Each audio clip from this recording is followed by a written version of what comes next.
Thank you. So Dr. Lorenzo Trojan is a technologist with a PhD in astrophysics and over a decade of leadership experience in high-growth tech startups. His experience spans remote sensing, cloud computing, DevOps, and AI. And as CTO of Wilder Sensing, he leads the development of a scalable platform for ecological monitoring, driven by a commitment to innovation, inclusivity, and impact.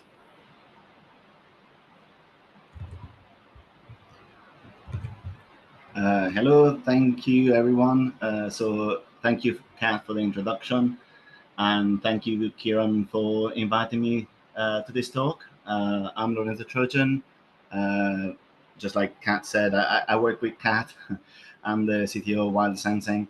I've been working for the business for about 3 years now, and it's been really, really exciting. I come from a physics and electronic and computing background, so for me, a lot of the stuff is really new and really, really exciting. And I'm really, really glad to be part of this project because it feels like you're doing something good for the world. So it's really, really good, and it's really an interesting, complex piece of software that we're developing. So in this talk, I'm gonna talk a little bit about. I'm gonna start off what I want to do during this talk, and I'm very, very pleased actually that Stefan mentioned the problem with the data, because that's one of the biggest problems when anybody who wants to use bioacoustic will face at some point, one point or another. There's two different aspects in data, and one is the more problematic one is the audio files, and the other one is the how to analyze the detections that you can obtain using a piece of software like BirdNet or any other algorithm. You end up with a humongous amount of data, both in terms of the audio files and the detections, and making sense of it sometimes can be quite difficult. So and I wanted to touch on something actually, because it was mentioned earlier, whether people should store or not the WAV files or the audio data itself. Now, you obviously can get away without storing that amount of data, and we're talking about terabytes and terabytes, obviously. So if the cost is an issue, then obviously that is not an option. But there are some advantages, and I just wanted to mention them very quickly now before I get into the rest of the presentation. There's obviously one of the advantages is that it allows you to do auditing of the results of a machine learning model. So if you're working for a council, or if you're trying to obtain some kind of certifications or some kind of grants because you're managing your land in a way to somehow attract bird and wildlife, then auditing may be a very important aspect for you, in which case you may actually have to have the raw data in order to validate that the species that you find in your landscape are actually present. Then another aspect is the ability to reprocess the audio files. So once you process them, if the machine learning model, if in a month's time you're going to have a new machine learning model that offers a much improved detection rate and accuracy, obviously you may want to be able to do that. But if you don't have the files, obviously that's not an option. Another aspect is the validation. Now, obviously, if you use the machine learning model to crop only the bits of the audio files that are important, so the portions containing the bird call, then you can revalidate those. But you may find that many times some bird calls are actually missed altogether. If they're very faint, or if there's multiple birds calling in the same 3-second window, you may end up with a detection without a detection for that 3-second window. And obviously, if you miss that little window, then you won't be able to reassess that. And then finally, the ability to stream and storing, ideally in the cloud, the audio data, which is something that I'm going to get into in a minute, allows you also to run the bigger models as well. So if you have a small little Raspberry Pi on an edge device, listening to the audio files, detecting species and cropping only those 50 seconds or 100 seconds of bird calls that get identified, you obviously can only run a relatively limited model. Whereas if you were able to stream those audio files on the cloud, then you have whatever machine you want, with whatever size GPU you want. They are relatively inexpensive, so you have that opportunity. Whereas obviously, if you get rid of the audio data, then that's not a possibility. Now, the rest of the talk, I want to get into, give you a feeling of, and I appreciate that you've already got an idea of the size and the scale and the complexity of storing this data. But I just want to give you some numbers, a bit more realistic. I think predominantly for potentially smaller projects, so farms or sites, various sites, and in particular for the ecologists or farmer in particular. But that these use cases that I mentioned here are not limited to those applications. And then the last bit of the talk is some of the techniques that can be used. I spent a lot of time doing cloud computing, so I have to have a little bit of an idea, or at least try to give you an idea without too many details. Obviously, I don't have any particularly technical slide, but some ideas of how you may think about how software engineers and cloud engineers think about building a cloud architecture that is capable of handling that data, processing that data, and giving you the insights that you need. So first of all, for anybody who doesn't know how audio data is recorded, I have a little green graph there. That essentially, what it may represent is essentially the pressure that can be measured, the pressure wave that can be measured by a microphone. So, and the blue point is what we call the sampling. So essentially, a measurement of how strong that pressure wave is at any given point. The pressure wave, the frequency, how packed those waves are is the frequency. So higher frequency is high pitches, whereas long waves would be low pitches. And obviously, how fine those blue dots are, those are essentially measurements of how strong the pressure wave is. How fine those blue dots are, you're going to be able to see the two bumps in here. If that yellow line was only sampled a couple of times, you may not be able to resolve it. So how many blue dots, essentially, or samples you obtain from your measurement from your microphone, you're going to be able to detect higher and higher pitches. And if you have less samples, you will only be limited to the lower pitches. The other aspects that is important is how accurate those blue dots are. So obviously we are measuring these things, or we are creating these samples with computers. The computers have a specific resolution, which depends on how many bits you use to represent that data. And an easy way to think about this is that with only one bit, you would only be able to say whether the yellow line is above the horizontal axis or below. So it's only positive or negative. Whereas if you have 2 bits, you can start resolving it's a bit higher or it's a bit lower. If you have hundreds of bits, then you can resolve in a much clearer way how tall and how low that line is, the underlying line is. Why is this important? Well, because obviously, depending on how many samples you get and how accurate those samples are, obviously you get bigger or smaller files. And I have the top line here on this slide. It gives you basically the calculation. So how many samples per second, or how many blue dots, how many bytes per sample, so how accurate those blue dots are in going up and down and measuring the yellow line. How many channels? Well, channels are either 1 or 2. It's mono audio data or stereo data. Don't need to worry too much about that, because normally when you're doing recording in the wild with bioacoustic monitoring devices, there's only ever one channel. And then how many seconds you record. So obviously, if you record for longer, you're gonna have more data. If you record for only 10 seconds, you have less data. And I've got a little example here. This is typical standard settings for most of the devices that you can buy off the shelves. You're gonna sample at 48 kilohertz, so 48 blue dots per second.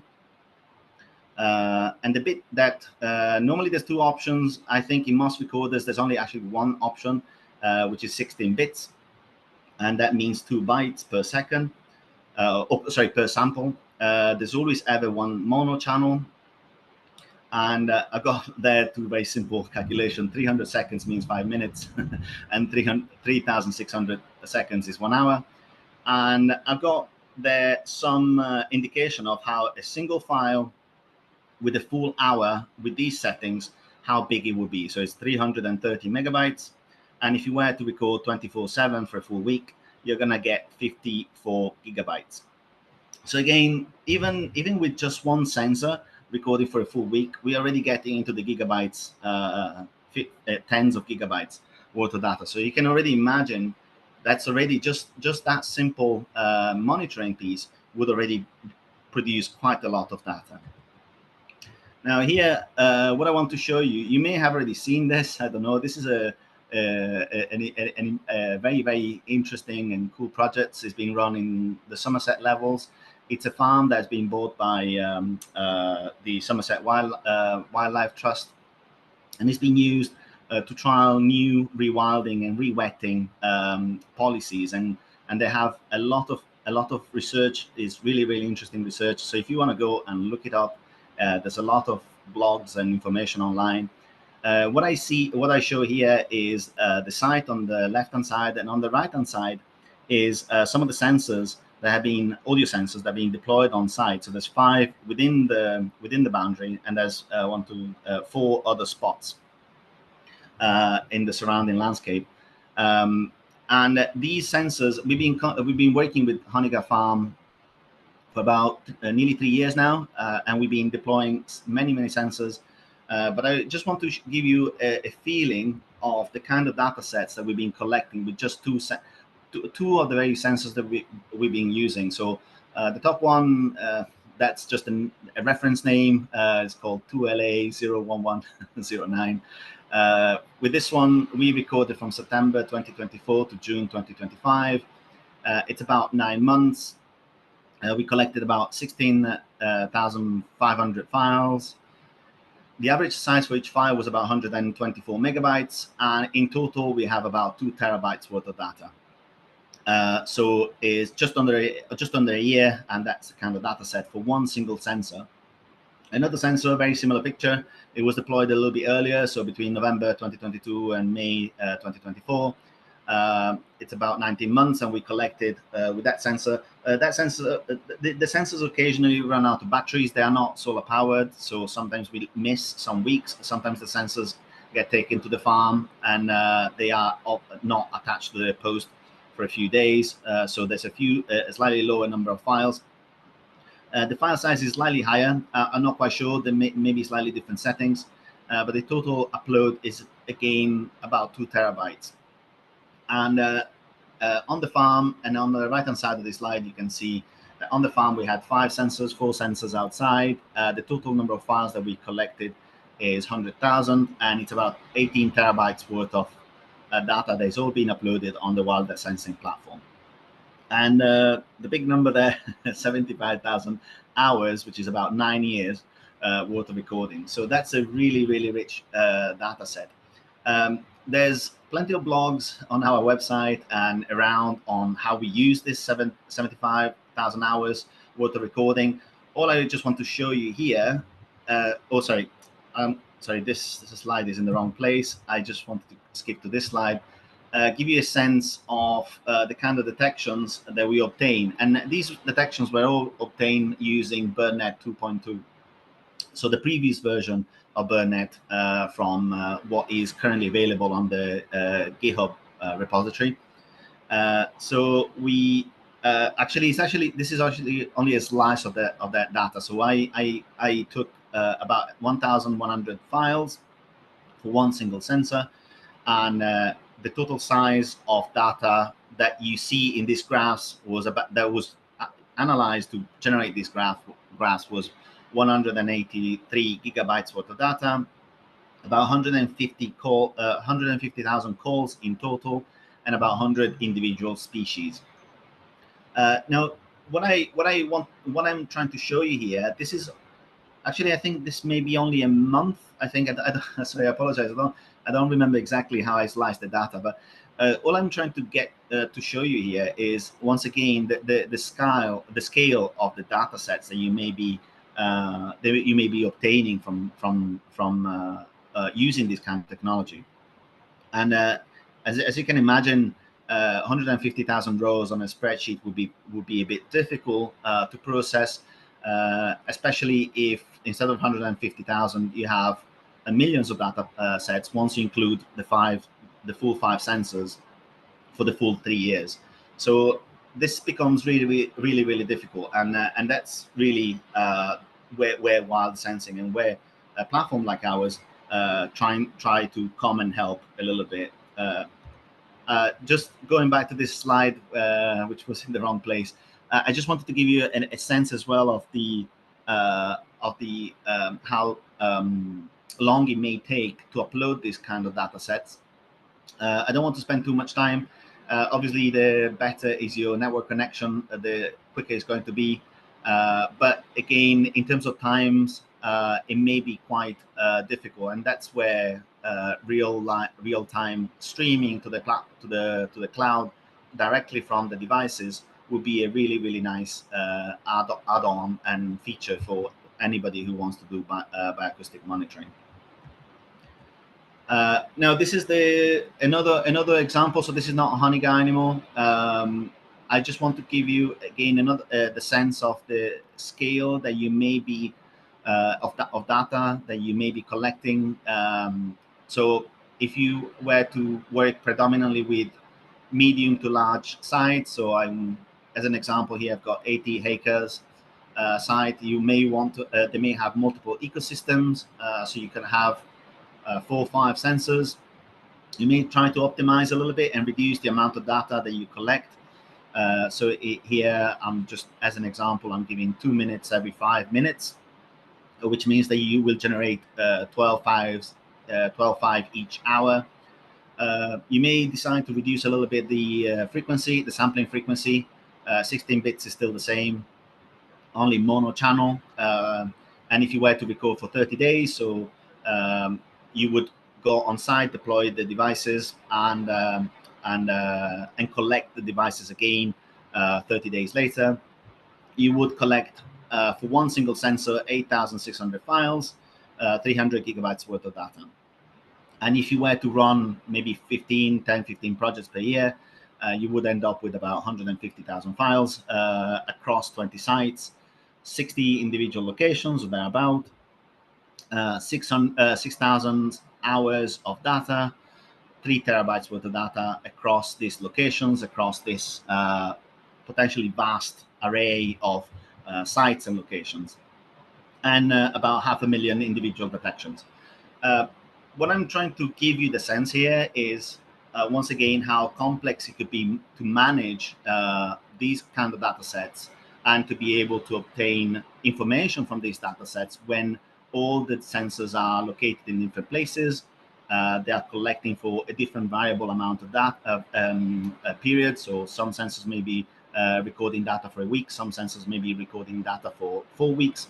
And just the complexity. I'm trying to give you the idea of the complexity of how to basically keep track of all these very large amount of data.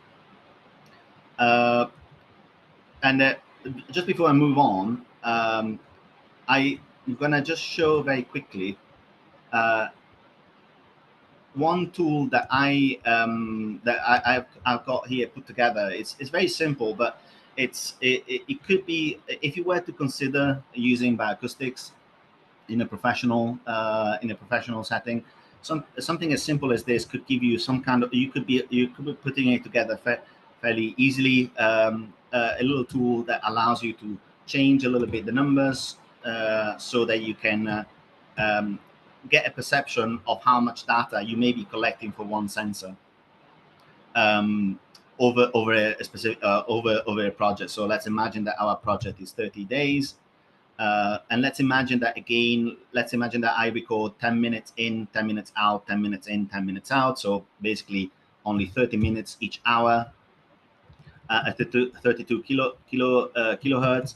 So that will give you a total of 77 gigabytes, and that will not be sufficient. That would be too much for an SD card of 50 gigabytes. So you would need to go. You may need to go maybe 15, maybe every 2 weeks. So let's say 14 days. Okay, so 36 gigabytes. that should fit within the SD card. So the only problem you would be left with is the battery power. So making sure that you have enough batteries to last 2 weeks. That should be plenty. That should be plenty of time. You should be perfectly fine for 14 days if you were to get some sensors. Some of the sensors may not be able to reach 14 days. So again, if you were to consider bioacoustics as a tool in your sort of toolkit, I would suggest you may want to build something like that. Obviously, if your projects run with 5 sensors or 3 sensors, depending, that will depend on how many ecosystems you have and the size of the site. You obviously have to scale this number by 3. But in terms of a quick calculation to give you an indication of the scale of the size that you can fit in your SD cards in the device, that should be at least give you that sort of indication. Now, going back to the slide.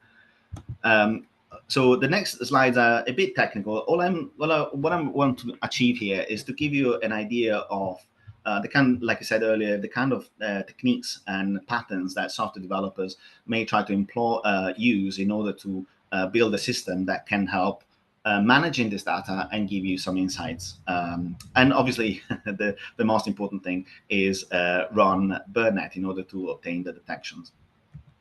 So the first thing I want to mention is, and by the way, these are all patterns that I use in wireless sensing, and the reason why we use them is because they are very effective, and they can help software developers build these kind of applications.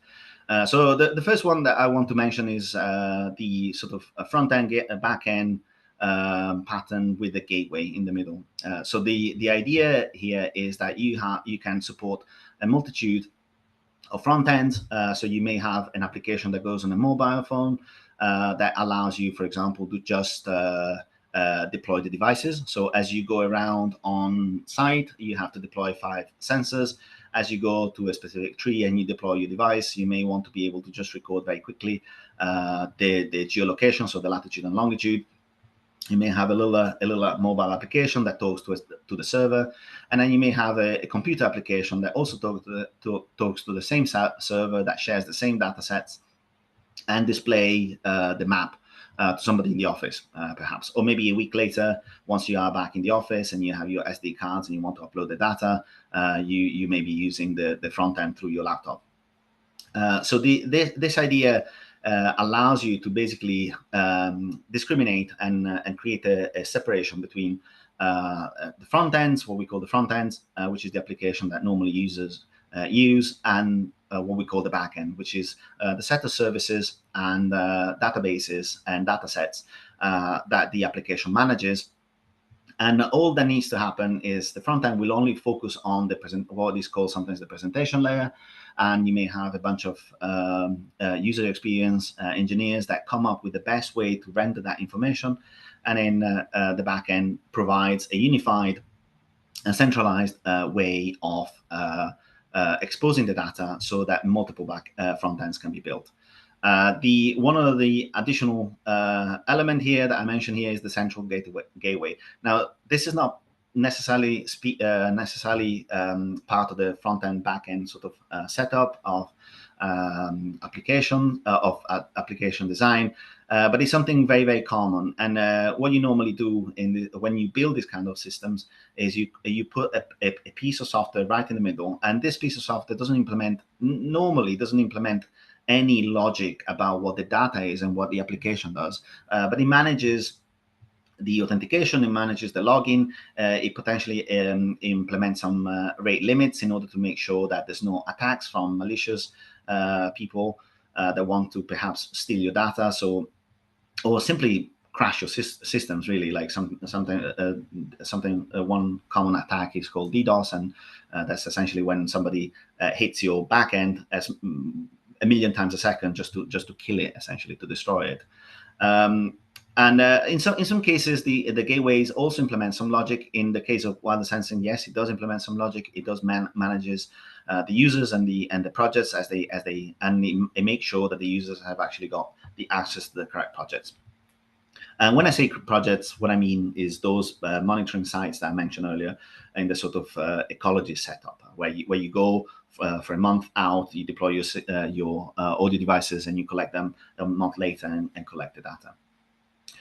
So this is one of the design principles, and it allows you also to work on your server side or on your backend and build them scalable so that they can adapt to the demand. So if you have multiple users using the system at once, you have a clear separation. They can all connect to the same server through the same gateway, and however the backend scales, that's something completely hidden from the application that the users see. Now, another important thing is how you deploy. So what happens then behind the gateway? So I don't want to spend too much time because this is very technical, but one of the very important things is what I put here is Dockerized everything. Docker is essentially a way of packaging all your software in essentially an abstract blob, let's put it that way. These blobs are sometimes called Dockers. There's other platforms that do similar things, but and then all you need is a machine that can run these Docker blobs, and that helps massively the ability to scale our platform. So once the system is Dockerized, like I said, any machine that has Docker or is able to run these blobs can run your software. So if you all of a sudden realize that you have 100 ecologists all uploading files at the same time and all wanting to detect using BirdNet the audio files, you can just treble or quadruple or quintuple your Docker containers running BirdNet, and your system will be able to process them fairly quickly. Even if BirdNet was 10 times as big, that wouldn't be a problem. I would still need to run bigger machine, but the ability to scale horizontally will still be there. It also allows us to increase the resilience. So if for whatever reason one of the Docker containers dies, it doesn't matter because it can be respun up, or there could be another 5 still there. They've already been switched on, and they're able to pick up the requests from the users, so from the front end.